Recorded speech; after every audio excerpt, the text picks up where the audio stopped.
علیکم ایڈوکیٹ عثمان رومی ترین ایک بار پھر آپ کی خدمت میں حاضر ہے اور آج بات کر لیں گے سیکشن 145 سی آر پی سی کے بارے میں۔ سیکشن 145 مجسٹریٹ صاحب کے پاور کسی زمین کے بابت ہے۔ اب جو زمین کے ٹائٹل کے بارے میں بات ہے، پوزیشن کے بارے میں بات ہے یا پھر اس کی آنرشپ کے بارے میں بات ہے، وہ تو سول کوڈ کا جورسڈکشن ہوتا ہے۔ تو 145 سی آر پی سی میں اس کے کچھ پاور مجسٹریٹ صاحب کو بھی دیے گئے ہیں کہ مجسٹریٹ صاحب کے کچھ جو کرمنل کورٹس ہے، ہمارے ایڈمنسٹریشن آف جسٹس میں جو ہمارے کرمنل کورٹس ہے، اس کے پاور سیکشن 145 کے تحت کسی ڈسپیوٹڈ پراپرٹی کے بارے میں ہے۔ یعنی بیسکلی اگر کسی دو پارٹیز کے درمیان کسی زمین کے تنازع پر کوئی جھگڑا ہوتا ہے اور وہ جھگڑا اتنا خطرناک ہوتا ہے کہ اس سے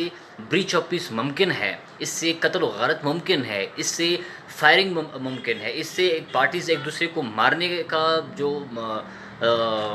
مرحلہ ہے وہ شروع ہو سکتا ہے، تو اس حوالے سے مجسٹریٹ صاحب کے سامنے 145 کی درخواست دی جا سکتی ہے یا پھر پولیس میں ایف آئی آر کٹوا دی جا سکتی ہے۔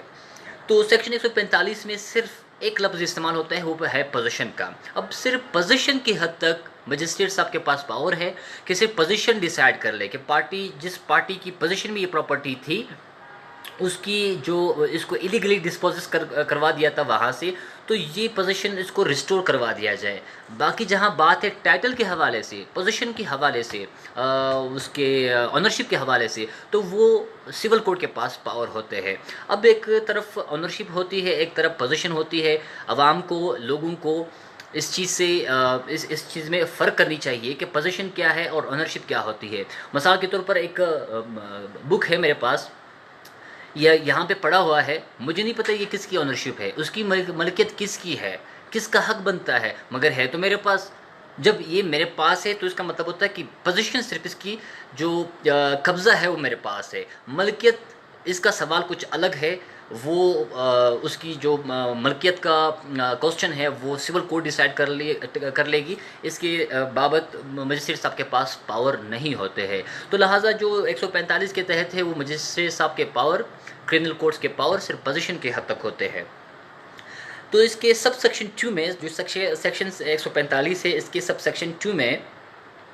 لینڈ اینڈ واٹر کو ایکسپلین کروا دیا ہے کہ لینڈ اینڈ واٹر کیا ہے، کیونکہ جو 145 سب سیکشن 1 میں لینڈ اینڈ واٹر کے ڈسپیوٹ کے بارے میں بات کی گئی ہے، تو لینڈ اینڈ واٹر کو سب سیکشن 2 میں ایکسپلین کروا دیا ہے۔ It includes building, markets, fisheries, crops اور other produces of the land and the rents of the profits of any such property. اب لینڈ اینڈ واٹر کا مطلب اس سیکشن میں یہ لیا جا سکتا ہے کہ کوئی بھی پراپرٹی ہے، اس پہ فصل کھڑی ہے، فصل تیار ہے، اس فصل کو بھی لینڈ اینڈ واٹر کے اس ٹرم میں لیا جا سکتا ہے۔ اور مارکیٹس ہے، اور کسی مارکیٹ کے یا پھر شاپس ہے یا پھر کوئی ایسی دوسری جگہ ہے جیسے مکانات وغیرہ ہے، ان سے کرایہ آ رہا ہوتا ہے، کرائے کے بابت ڈسپیوٹ ہے، جھگڑا ہے پارٹیز کے درمیان، تو اس سیکشن میں فال کرتا ہے۔ اب سیکشن 4 کا 145 کا سیکشن 4 ہے، اس میں انکوائری ایز ٹو پوزیشن ہے۔ جیسے میں نے پہلے کہا تھا کہ اس میں کرمنل کوڈ کے پاس صرف پوزیشن کی حد تک اختیارات ہے کہ صرف پوزیشن ڈیسائیڈ کر سکتی ہے، تو سیکشن 4 میں جو مجسٹریٹ صاحب کے پاور ہوتے ہیں وہ enquiry as to the position, وہ صرف پوزیشن کو ڈیسائیڈ کرنے کے لیے انکوائری کنڈکٹ کر لے گی، پارٹیز کو سمن دے گی۔